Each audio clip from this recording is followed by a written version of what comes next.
friends, it's your girl Raleigh, and today let's talk about Kaachi. But first, to talk about Kaachi, we have to know who or what Kaachi is. It's Kaachi! It was a little overwhelming. We obviously expected some people not to support us because we are doing something that's very new. And people don't necessarily always agree with that. But I think the thing we weren't exactly expecting is the amount of people that were deliberately creating false rumors and spreading stuff deliberately to try and sway people's opinion on us.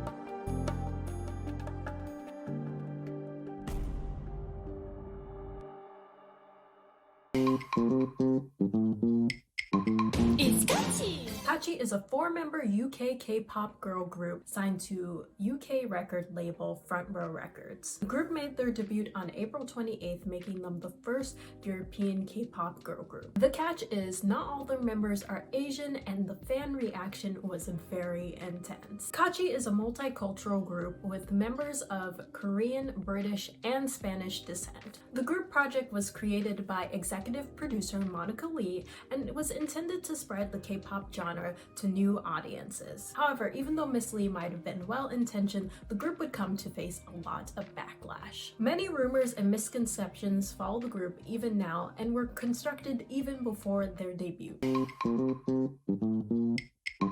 It's Kaachi! Some international fans reacted to the news of Kaachi by spreading rumors regarding the group. Creating accounts posing as the members of Kaachi, some of the following rumors were spread about the group. Kaachi is not signed to the same label as Ollie London, proven false on multiple occasions.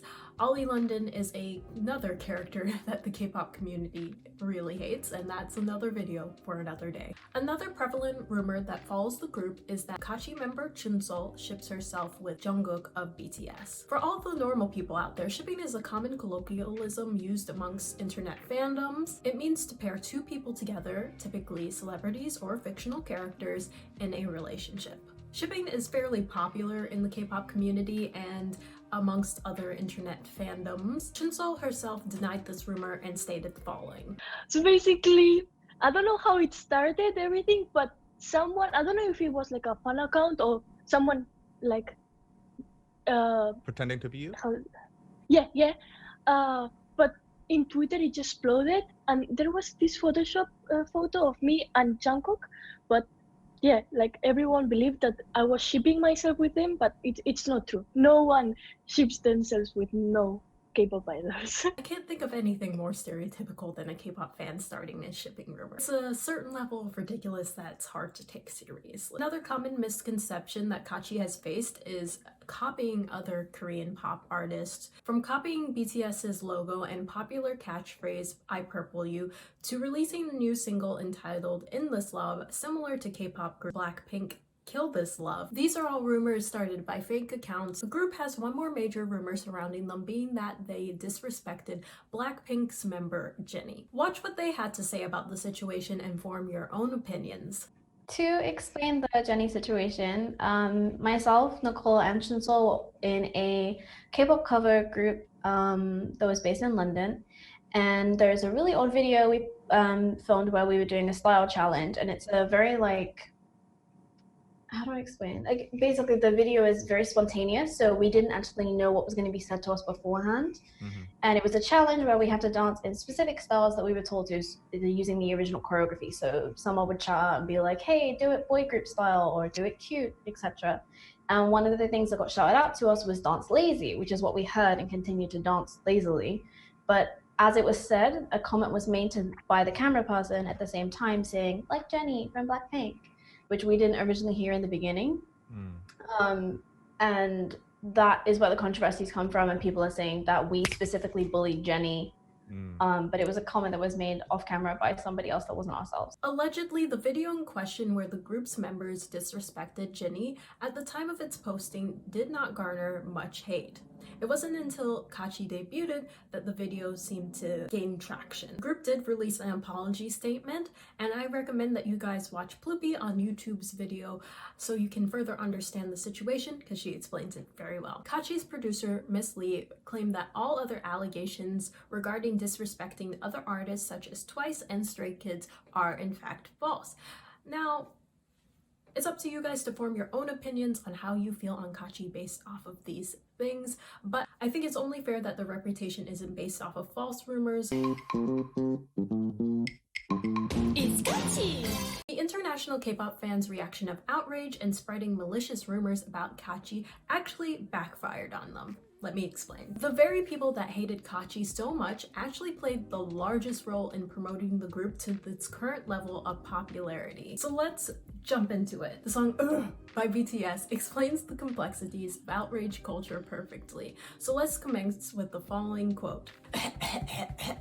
Okay, I'm enraged at the rage full of malice. Outrage culture is the phenomenon of excessive amounts of anger seen on and amplified by social media. Brands are now even using outrage culture as a marketing tool to spread their influence and advertise their products. These sort of intentional disappointments, these intentional underdeliveries, they're used to leverage an outrage to promote the product, making the outrage a commercial. Kaachi is both hurt by and benefits off of outrage culture. Many K-pop stans believe that they're Kaachi's biggest hater, but they're actually Kaachi's biggest supporters. Excuse me while I read off of my phone. NPR article, How Outrage is Hijacking Our Culture and Our Mindsets, states that anger draws internet clicks, which is to say that many people now have a motive or even business model for getting you mad. This applies to Kaachi and the fact that Front Row Records may have very well known that Kaachi would get a lot of hate, but they knew that they could make a profit off of that hate. Personally, I wouldn't even be here if it wasn't for international fans spreading and promoting Kaachi via savage or hate tweets. Hate can be characterized as an unsavory emotion, but can also be beneficial and bring about necessary change. Unfortunately, the hate that Kaachi is receiving isn't very productive. We strayed away from productive conversations about how non-Asians entering into the K-pop industry may potentially limit the opportunities of Asians across the diaspora trying to break into the music industry. To end off this section of the video, let's reflect on another quote. Okay, I'm enraged at the rage that had to be extinguished. My personal thoughts on Kaachi, I won't go into this very much because I don't think that it matters. Personal thoughts on Kaachi. So it seems as though the group didn't have that much singing experience. It seemed as though they had maybe a little bit more dancing experience, a little bit more, but their vocals felt very weak at times. The choreo didn't feel as up to speed or standard as even a rookie group. It wasn't quite as synchronized and clean cut as other choreographies that I've seen from groups like TXT, ITZY. This leads me to believe that the group had a rush debut and didn't really get to have the synergy and synchronization that other groups have. Especially considering that according to Miss Lee, every member of the group is required to have a minimum of 5 years background experience in a field, whether it be dancing, singing, or vocal training. Also, according to the members themselves, they've all studied dance. So it's very perplexing why they didn't really look all that synchronized. It's Kaachi! Nari Soul in PBS Digital Studios Soundfield's video, Why K-pop is More Complex Than You Think, they define some of K-pop's most notable musical characteristics, including genre twist, mood changes, unexpected musical turns, more parts to accommodate more members, chord progressions influenced by jazz and classical music, as well as key changes. Soul goes on to make her own K-pop song, proving that K-pop has its own unique musical characteristics. If K-pop is defined simply as a music genre with these characteristics, then Kaachi can in fact be K-pop. Is it good K-pop though? So Kaachi can potentially be K-pop depending on how the listener defines K-pop. If you define K-pop as something that is ethnically Korean and you strongly identify it with the visuals of the genre, then no, Kaachi is not K-pop. If you simply define K-pop as a music genre with the aforementioned characteristics, then yes, they potentially could be K-pop. Don't hate me yet, guys. I'm no music major, but while I was listening to Your Turn again, I could definitely hear genre twist and a couple of mood changes. Your Turn, Kaachi's single, was produced by Jungle Boy and Dan Larry, both of whom have worked with K-pop group SHINee on the song Become Undone. Therefore, it's not unlikely that maybe Kaachi's song Your Turn features some characteristics of the K-pop music genre. And after listening to the song again, this time without the music video, the song itself does have some potential. I just feel like it needed stronger vocals to back it up. But Raheel, wait. You're stupid, and K-pop has to be Korean. It has to be sung by Koreans or in Korean. Okay, I hear you. Hear me out. Even that is subject to change. Origins of rap begin with being popularized at block parties in New York City in the 1970s. The dominant sound of the time was disco, so rap was a pretty obscure genre. The music genre was born of the struggles of Black people and was used as a form of expression to get through rough times. So what does rap have to do about a video regarding Kaachi? Well, we can draw connections between rap and Korean pop. Both started off based in a specific ethnicity, culture, and language. Rap started off ethnically African American, but then it began to spread across the African diaspora to Black people all over the globe. Now, rap is not ethnically Black. Anyone of any race can be a rapper. There was once a specific look and style associated with rap, but now the boundaries of the genre are expanding. I say this to make the point that K-pop may be following the same trajectory as rap. We've seen K-pop accept Korean Americans and Koreans all across the diaspora, and we've seen K-pop accept non-Koreans. We are seeing K-pop artists collaborate with Western producers, writers, and singers of all races. And now we're beginning to see non-Asian K-pop idols. K-pop is definitely on the path to globalization. The question is, are international K-pop fans ready to accept this? As a fan, it's especially hard to separate K-pop from its fan culture and spectacular visuals. But now, more than ever, K-pop is being defined less by race, ethnicity, nationality, and debatably even language, as groups such as Monsta X create all English albums, and being defined by the music and the music itself. Rolling Stone states that K-pop artists still treasure the songcraft that persisted in R&B's mainstream until the early 2000s. Meaty chord changes and harmonic richness, and a bridge that demands that the singer demonstrates range and ad-libbing ability. This quote highlights the influence that genres such as R&B has had on K-pop. It's important to mention and notice how influenced K-pop is by genres that were spearheaded by Black musicians. For a genre that borrows so heavily from other cultures, it seems a bit hypocritical to claim that only Asians can participate in it. It's Kaachi! The negative reaction to Kaachi is fairly limited to the international K-pop fandom. Many Korean people do not know nor care who Kaachi is. The international K-pop fandom's reaction to Kaachi reveals certain characteristics common to most internet fandoms, such as gatekeeping, but also raises questions unique to the nuances of K-pop fandom culture. Kaachi has received a considerable amount of hate, getting death threats, and even people trying to release their addresses or personal information. And I don't think this hate is due to a genuine care or interest in being an ally to the Korean community anymore. Here's one theory on why international K-pop fans hate Kaachi. People hate on Kaachi for clout and to elevate their own social status in the community. Let's go back to that NPR article. Another quote. For every moral, emotional word that people use in a tweet, we found that it increased the rate of retweeting from other people who saw it by 15 to 20%. That's because even as Outrage is effective at capturing attention, its audience is mostly people who share the same beliefs. It's unfortunate to see the hateful reaction of some international fans towards Kaachi. And I would like to make clear some, this is not all. Last year, the community was mourning the losses of too many artists, and this sparked serious conversations about mental health and being more conscientious and kind in the ways that we interact with idols. Does the same sentiment not apply to Kaachi just because we don't like them? Outro time, here we come. Korean people, in the case of both Kaachi and EXP Edition, were the masterminds behind these groups featuring non-Asian members. Korean people have their own plan for their own music industry. It's the job of international fans of Korean pop culture to support where Korean people choose to take the Korean music industry, instead of drowning out the voices of the very people that you're trying to protect. It's infantilizing to assume that Korean people don't know what they're doing with their music industry or don't know how to handle it. It's not as though in the case of Kaachi, Expedition, and Lana that they inserted themselves in the Korean music industry.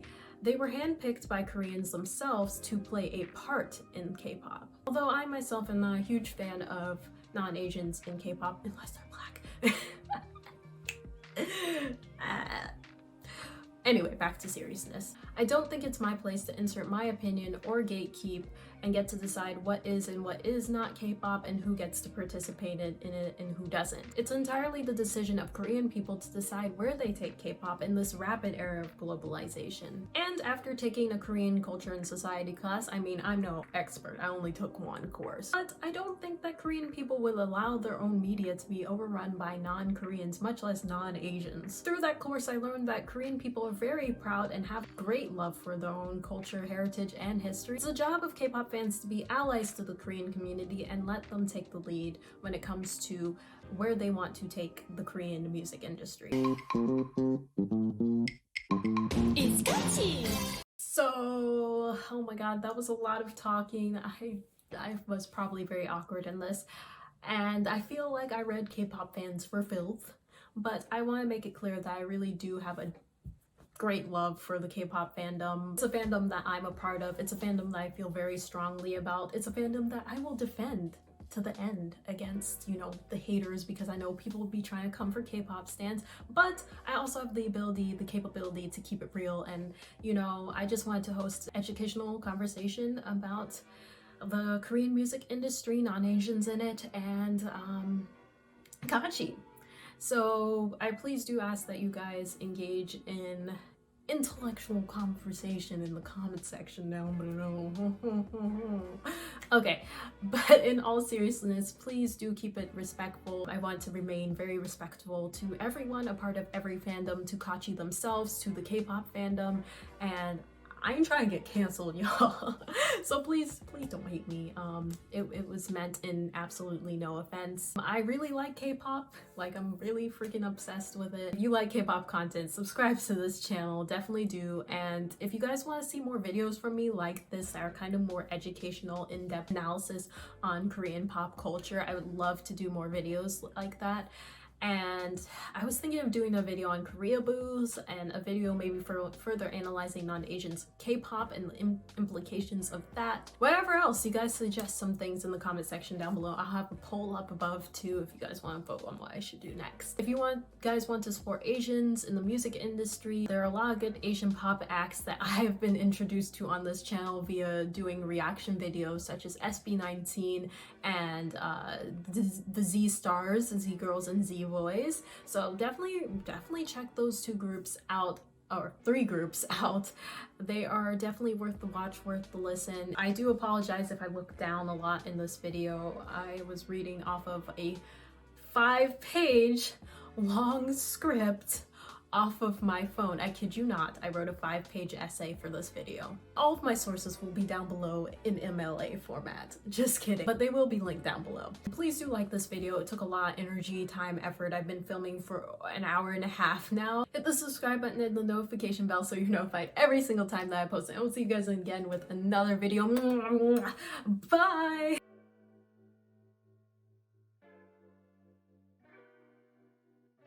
Kaachi in the international K-pop fandom.